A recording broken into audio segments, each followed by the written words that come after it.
కరీంనగర్లో జరిగిన బేటీ బచావో బేటీ పడావో కార్యక్రమంలో కేంద్ర హోంశాఖ సహాయ మంత్రి బండి సంజయ్ పాల్గొన్నారు. బేటీ బచావో బేటీ పడావో మంచి ఫలితాలను ఇస్తోందని తెలిపారు.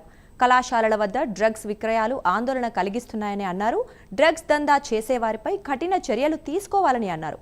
ఈ విషయంలో పోలీసులకు పూర్తి స్వేచ్ఛనివ్వాలని చెప్పారు. కరీంనగర్లో 10th క్లాస్ విద్యార్థులందరికీ సైకిళ్లు అందజేస్తామని బండి సంజయ్ తెలిపారు. కాబట్టి మిగతా కూడా ఏం ఫెసిలిటీస్ ఉన్నా కూడా సిఎస్ఆర్ ఫండ్స్ లేకుంటే ఎంపీ ల్యాడ్స్ స్పోర్ట్స్ స్కూల్కి ఇవ్వడం కూడా నేను సిద్ధంగా ఉన్నా. తప్పకుండా ఇవన్నీ కూడా దేశంలో రాష్ట్రంలో స్పోర్ట్స్ స్కూల్ హైదరాబాద్ తర్వాత నెక్స్ట్ కరీంనగర్. కాబట్టి ఆ స్పోర్ట్స్ స్కూల్ కూడా అభివృద్ధి చేయాల్సిన బాధ్యత ఉంది. కాబట్టి నేను తప్పకుండా దాన్ని సహకరిస్తా. కానీ విద్యార్థులు కూడా అదే ఇలా జిల్లా కలెక్టర్ గారు కానీ నెక్స్ట్ మీకు సేవ చేయడానికి సిపి గారు వచ్చారు, అడిషనల్ కలెక్టర్ గారు ఉన్నారు, అది అధికారులు ఉన్నారు. కాబట్టి మీరు కూడా అదే స్థాయిలో క్రమశిక్షణతోని ఇలా సమాజానికి సేవ చేయాలని చెప్పి ఆలోచన మీలో పడి రావాలి.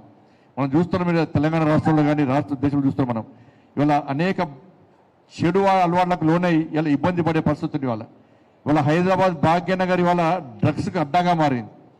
ఇలా ఇంజనీరింగ్ కాలేజీల ముందు, మెడికల్ కాలేజీల ముందు, డిగ్రీ కాలేజీల ముందు ఇవాళ అనేక అడ్డాలుగా మారి డ్రగ్స్ ఇచ్చే పరిస్థితి. దీనికి కారణం ఏంటంటే ఈ డ్రగ్స్ విషయంలో పోలీస్ అధికారులకు పాలకులు పూర్తి స్వేచ్ఛనియాలి. అది